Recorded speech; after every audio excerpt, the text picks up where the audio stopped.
બિરલા વિશ્વકર્મા મહાવિદ્યાલય ખાતે open house 02 event યોજાઈ. ચારુતર વિદ્યામંડળના અધ્યક્ષ તથા સીવીએમ યુનિવર્સિટીના પ્રેસિડેન્ટ એન્જિનિયર ભીખુભાઈ પટેલના વડપણ તથા માર્ગદર્શન હેઠળ ચારુતર વિદ્યામંડળ સંચાલિત બિરલા વિશ્વકર્મા મહાવિદ્યાલયના mechanical engineering department, electrical engineering department, EC engineering department, admission committee તથા mechanical electrical production IEI student ચેપ્ટર્સના સંયુક્ત ઉપક્રમે 2 દિવસીય ઓપન હાઉસ 02 ઇવેન્ટનું આયોજન કરવામાં આવ્યું હતું, જેના ઉદ્ઘાટન પ્રસંગે એન્જિનિયર ભીખુભાઈ પટેલ, અધ્યક્ષ Charutar Vidyamandal, doctor Vinay Patel, principal BVM, Kirit Khetani BVM alumni, Bhaskar Desai, માનદ મંત્રી BVM, doctor Rashesh Mehta, head electrical engineer, Bhargav Gordiya, head EC engineer, દરેક વિભાગીય વડાઓ, event conveners doctor Veena Chauhan અને professor MI Kathdi, event coordinator professor UB Chaudhari, professor R Patel, professor Swapnil Arya, professor DG Patel ઉપસ્થિત રહ્યા હતા. આ પ્રસંગે એન્જિનિયર ભીખુભાઈ પટેલે જણાવ્યું હતું કે બીવીએમ એન્જિનિયરિંગ કોલેજ ખાતે સ્થાપના કાળ દરમિયાન થર્મલ એનર્જીના મશીન્સ જર્મનીથી લાવવામાં આવ્યા હતા, જે ફરીથી એક્ટિવેટ કરવામાં આવ્યા છે, જેને ઓપન હાઉસ ઇવેન્ટ અંતર્ગત પ્રદર્શિત કરવામાં આવ્યા છે. હાલ સમગ્ર ભારતમાં ખૂબ ઓછી જગ્યાએ આ મશીનો કાર્યરત છે, જેમાંની બીવીએમ એક છે. આ પ્રસંગે સંસ્થાના પ્રિન્સિપાલ ડૉક્ટર વિનય પટેલે જણાવ્યું હતું કે ઉપરોક્ત ઓપન હાઉસ 2માં ઇન્ડસ્ટ્રી 1.0થી લઈ ઇન્ડસ્ટ્રી 4.0 સુધીનું ટેકનોલોજીકલ રિવોલ્યુશન એ વિદ્યાર્થીઓને માહિતગાર કરી શકાય એ ઉદ્દેશ્યને મુખ્ય રાખવામાં આવ્યો હતો. તેમણે જણાવ્યું હતું કે વિદ્યાર્થીઓ માટે આ ઇવેન્ટ માત્ર શૈક્ષણિક જ્ઞાન પૂરતું મર્યાદિત ન રહે, પણ નવીનતમ ટેકનોલોજી અને ઉદ્યોગના આધુનિક ઉકેલોથી તેમને પ્રેરિત કરે છે. બિરલા વિશ્વકર્મા વિદ્યાલયના મિકેનિકલ એન્જિનિયરિંગ વિભાગે આ ઇવેન્ટ દ્વારા શિક્ષણ અને વ્યવસાયિક માર્ગદર્શનમાં નવી ઊંચાઈઓ પ્રાપ્ત કરી છે. બિરલા એન્જિનિયરિંગ દ્વારા આજરોજ ઓપન હાઉસમાં મિકેનિકલ તથા ઇલેક્ટ્રિકલના વર્કશોપનું આયોજન કર્યું છે. આ વર્કશોપમાં જુદી જુદી સ્કૂલોના, કોલેજથી વિદ્યાર્થીઓ આવશે, એને લેટેસ્ટ જ્ઞાન મળશે.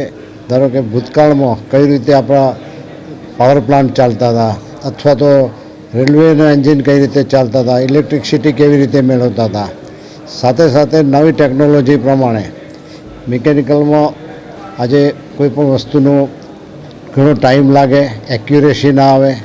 એક્યુરેસી માટે આજે જે કટિંગ મશીનને બધા મિસ્ટર રામી દ્વારા મળ્યા છે, એનાથી આપણે આગળ લાભ લઈ શક્યા છે.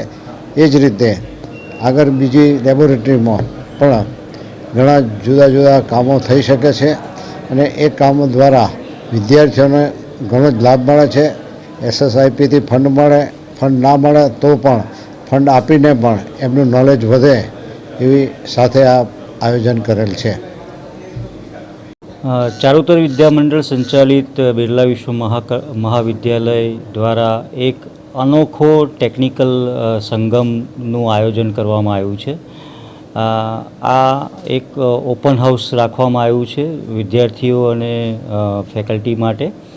આ ઓપન હાઉસ દરમિયાન કોઈપણ વ્યક્તિ ઇન્ડસ્ટ્રી 1.0થી લઈ અને 4.0 સુધીના સાધનોનું સમન્વય જોઈ શકશે, જેવા કે પહેલાં ચાલતા સ્ટીમથી ચાલતા engines, double cylinder engine, multistage engines, vertical engine, boiler નો પણ સમાવેશ થાય છે, તથા અત્યારે હાલમાં વપરાતા લેટેસ્ટ ટેકનોલોજીના ઇન્ડસ્ટ્રી 4.0ના સાધનો જેવા કે કોબોટ, ઓટોનોમસ મોબાઈલ રોબોટ, IIoTનું presentation, AR/VR, digital twin technology ના પણ સમન્વય થાય છે. તદુપરાંત એનર્જી કન્વર્ઝેશનનું પણ ડેમોન્સ્ટ્રેશન છે કે એનર્જી કન્વર્ઝેશન અથવા રિન્યુએબલ એનર્જી કેવી રીતના વાપરી શકાય એની પણ ઇલેક્ટ્રિકલ એન્જિનિયરિંગ દ્વારા જે લેબોરેટરી ડેવલપ કરી તેનું પણ પ્રદર્શન છે. અને છેલ્લે જે અત્યારે આપણે જોઈએ છે કે મોટાભાગના ઓટોમોબાઈલ વ્હીકલના હવે ઇલેક્ટ્રિકલ વ્હીકલ બનવા માંડ્યા છે, તો એને ડેવલપ કરવા અને ટેસ્ટિંગ કરવા માટેની લેબોરેટરીનું પણ પ્રદર્શન આજે છે. તો આ એક અનોખો સંગમ છે અને અમે આશા રાખીએ છીએ કે વિદ્યાર્થી અને સ્ટાફ ફેકલ્ટી મિત્રોને આ પ્રદર્શનથી ઘણો જ લાભ થશે.